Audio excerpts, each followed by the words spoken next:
sorry if I'm out of breath. We've just lugged in this big part train privet. It's just been left to go wild, hasn't it?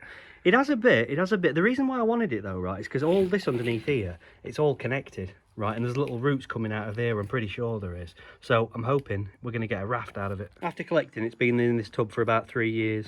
Rotting, rather than carving, we're just relying on the soft wood of privet rotting away to give us some interesting details, a bit like this hollow here, look. 54 centimetres. 60. I haven't done any work on it for a while. I got a bit stuck and lost my way with it, really. You know what it's like with these things sometimes. Yeah, okay. That's all this when you picked it up. It's just how I wanted it. Now let's stretch it out and see what the roots look like. At the end of the day, it's far too big. It's just too big a thing. It did have a massive section at the back here. You see this here, look? Sort of chiselled away at all that. Yeah, there's plenty of root in there. You said that's been in there for a year? I think about 3 years, yeah. Yeah. Same colour as your beard. Well, I don't agree now. It's not ginger, is it? It's ginger root system for a ginger beard. I can't say the same for you. It's not. There's no grey in it. Is there? There's no grey in those roots, no. It's like top of your head, look. Loads of hair, and then there's a big nothing baldness in the middle. Yeah, just a little tough look. You know that's your little comb over that people do when they're losing a bit of hair. They like to try and comb it over to save it. Right, you can get that out. Is it going to bash loose? Possibly. No, it's not, is it? Right. Well, my concern is obviously if I pull this and all this is. Don't fret it. Just if that'll come off, it'll be a dream. It's not rotten enough yet, is it? No, I'm hoping it all completely rots away. All this. It's really boggy. Look how wet that is. That's my concern. Told you, didn't I? I bet that was the bit you want to keep, wasn't it? That's one way to reduce it down.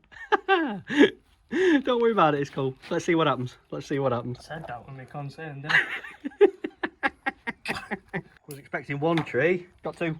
You don't need this laid down. I'm not making it up right now. It's been laying down for years. What about tree? I know you've been laid down for years, but... Can't you tell? We reckon those roots there feed this here. So if we were to cut that off there, would we lose this? Well, that's it there. I know, but... You divide. Because that feeds that. So Right. what feeds that? I think it's that. So we can't, I don't think we can... Reduce No, more. I don't think we can. At least not At yet. the minute. No. Lift it up, see if you can get that root system inside. No, it's fine. That's gonna... Yeah, I reckon that's it, don't you? Oh, actually. Yeah. Same size, but shallower. Would you be whacking this right back down there? Yeah, I've got some trunks inside there. You can't see it at the moment because it's just a mess. But we have got some trunks that I've been working on. So let's just go back to where those trunks are. So we'll take these out. Yeah, wispy ones. We shot for one tree, ended up with two. I'm gonna let it run again. I'm gonna get these to thicken up some more. I'm gonna get some budding in down here, and then we'll probably come back a little bit further and actually start to then turn these into individual trunks now, with wiring and branches coming out of here and out of here. And over time, I'm hoping that's going to look okay.